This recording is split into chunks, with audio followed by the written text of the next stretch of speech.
நான் உங்க சுஜி. இன்னைக்கு சுஜிஸ் கிச்சன்ல என்ன ரெசிபின்னு பார்க்கலாமா?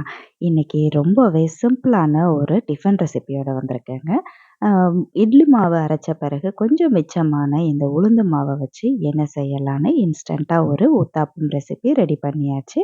1 கப் அளவுக்கு எக்ஸ்ட்ராவா இருந்த இந்த உளுந்து மாவு கூட இப்ப 2 கப் அளவுக்கு ரவாவும், 1 கப் அளவுக்கு தயிரும் எடுத்து வச்சிருக்கேன். இப்போ ஒரு மிக்ஸி ஜார எடுத்துக்கலாம். அதுல முதல்ல ஒரு 1 கப் அளவுக்கு ரவா மட்டும் சேர்த்துக்கிட்டு, நம்ம கூடவே இந்த தயிரையும் சேர்த்துக்கலாம். எல்லாத்தையும் இப்ப நல்லா மிக்ஸியில அடிச்சு எடுத்துக்கலாம். ரவா, தயிரு, அப்புறம் அந்த உளுந்து மாவு எல்லாத்தையும் மிக்ஸியில இப்ப நம்ம நல்ல ஒரு மாவு பதத்துக்கு நைஸா அரைச்சு எடுத்தாச்சு.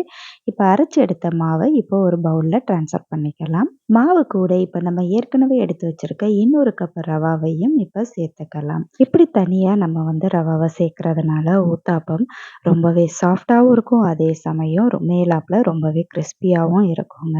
தேவையான அளவு உப்பு சேர்த்துக்கலாம். பச்சை மிளகாய் நறுக்கி சேர்த்துக்கலாம்.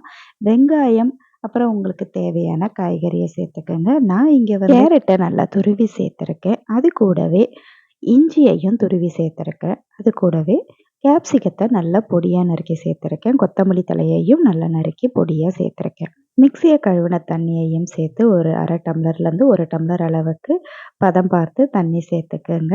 ரொம்பவே தண்ணி ஆகிடக்கூடாது. அதே சமயம் மாவு ரொம்பவே கெட்டியா இருக்கக்கூடாது. நம்ம ரவா சேர்த்துருக்கிறதுனால இன்னும் கொஞ்சம் ஊற ஆரம்பிக்கும்போது கெட்டியாக ஆரம்பிக்கும். இப்ப கடைசியா கொஞ்சமா ஒரே ஒரு பிஞ்ச் அளவுக்கு பேக்கிங் சோடா சேர்த்துருக்கேன்.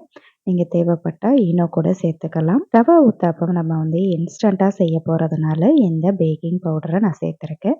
எல்லாம் சேர்த்து நல்லா கலந்து விட்ட பிறகு ஒரு 10 நிமிஷம் கழிச்சு நம்ம உடனே ரொம்பவே சூடா சூப்பரா ஊத்தாப்பம் சுட்டு எடுத்தாச்சு. சுட சுட நம்மளுடைய இந்த ரவா ஊத்தாப்பத்த தேங்காய் சட்னி சாம்பாரோட சர்வ் பண்ணியிருக்கோங்க.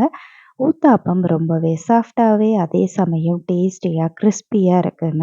உங்களுக்கு இந்த ரவா ஊத்தாப்பம் ரெசிபி பிடிச்சிருந்தா லைக் பண்ணுங்க, கமெண்ட் பண்ணுங்க. அப்படியே அந்த சப்ஸ்கிரைப் பட்டனையும் தட்டி விடுங்க.